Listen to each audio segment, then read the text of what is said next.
एक और अहम खबर आपको बता दें, मगरबी बंगाल में वंदे भारत एक्सप्रेस पर दोबारा पथराव हुआ है। बता दें कि मुर्शिदाबाद जिले में ट्रेन पर पथराव हुआ। ट्रेन के C13 कोच की खिड़की के शीशे टूटे हैं। न्यू जलपाईगुड़ी में हावड़ा से जा रही थी ये ट्रेन और रेलवे ने हादसे की जांच का हुक्म दे दिया है। एक बार फिर से यहां पर वंदे भारत पर पथराव किया गया। इस तरह की वारदात पहले भी अंजाम दिए गए हैं। कई वाकयात इस तरह के दर्ज किए गए।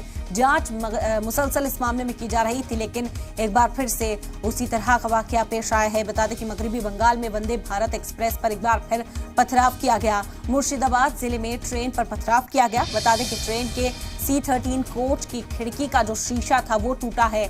न्यू जलपाईगुड़ी से हावड़ा जा रही थी ये ट्रेन। रेलवे ने हादसे की जांच के हुक्म दे दिए हैं। जो रेलवे पुलिस है, जो सिक्योरिटी इंतजामात यहां पर किए जा रहे थे, उन्हें और पुख्ता बनाने की कोशिश की जा रही है, क्योंकि जब से वंदे भारत की शुरुआत मगरबी बंगाल में हुई, तब से पत्थरबाजी का सिलसिला लगातार अंजाम दिया जा रहा है। इससे पहले भी कई बार खिड़कियों पर निशाना साधा गया, खिड़कियों को चकनाचूर किया गया था। एक बार फिर से आपको बता दें कि शीशा तोड़ा गया है। ट्रेन के C13 कोच की खिड़की का शीशा टूटा है। न्यू जलपाईगुड़ी से हावड़ा के बीच ये ट्रेन सफर तय कर रही थी जिस वक्त उस पर पत्थर बरसाए गए।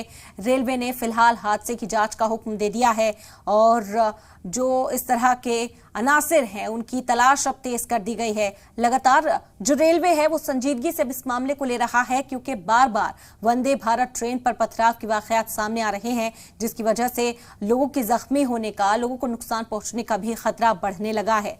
मगरबी बंगाल से बड़ी खबर इस वक्त आप तक पहुंचा रहे हैं। बता दें कि मगरबी बंगाल में वंदे भारत एक्सप्रेस पर एक बार फिर से पथराव किया गया है। मुर्शिदाबाद जिले में ट्रेन पर पथराव किया गया। ट्रेन के C13 कोच की खिड़की का शीशा तोड़ा गया है।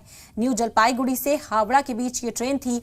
न्यू जलपाईगुड़ी से इस सफर की शुरुआत हुई। हावड़ा के लिए रवाना हुई थी ये ट्रेन जिस वक्त ये हमला किया गया। आपको बता दें कि यहां पर पत्थर मारकर इसका शीशा तोड़ दिया गया।